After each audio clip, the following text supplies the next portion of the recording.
FORA.tv. The world is thinking. When I finished this book in late fall of past year, another new chapter started in my life, and I want to end with that chapter.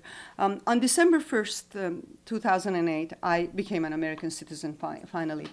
And I tell you why I'm mentioning this, because I take these things seriously. I think when you become a citizen, it's not to just enjoy the privileges and not be accountable. Now, I am accountable and the country is accountable to me.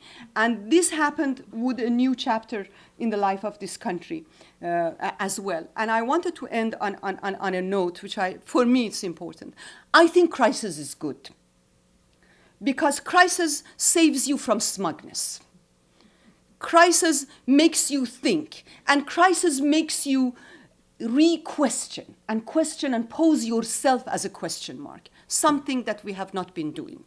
Too much O'Reilly and Oberman, too much e-entertainment, turning life into e-entertainment tonight.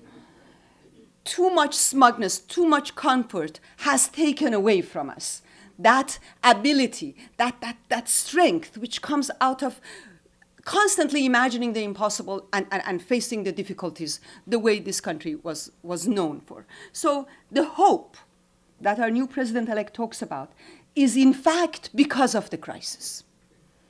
And that time of doubt and uncertainty is a good time. And because it is a good time, everybody is talking about bailouts. And with this crowd tonight, I want to ask you this question. Who is going to bail out thought and imagination? Even Saks Fifth Avenue is asking the government to bail them out.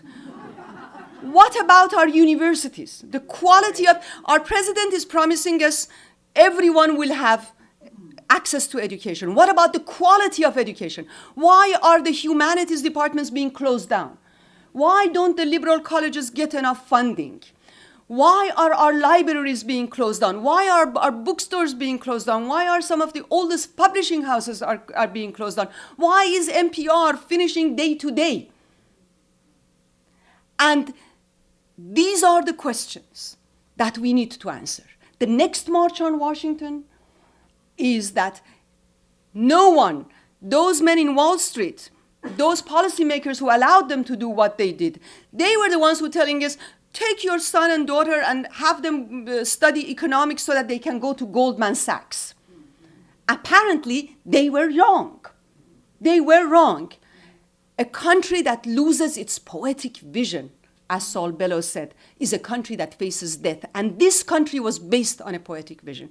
If anybody talks about Lincoln and Martin Luther King, Lincoln and Martin Luther King talk of the poetry. Shakespeare and Bible, that is the language of Lincoln and Martin Luther King. Founding fathers, the knowledge, the imaginative knowledge, and their knowledge of the world, any politician today can claim that. So I think the next March on Washington would be, how are we going to be pragmatic and bring back to this country its poetic vision? And so I end by saying one of the questions in the citizenship questionnaire was, what are the first words of the Constitution?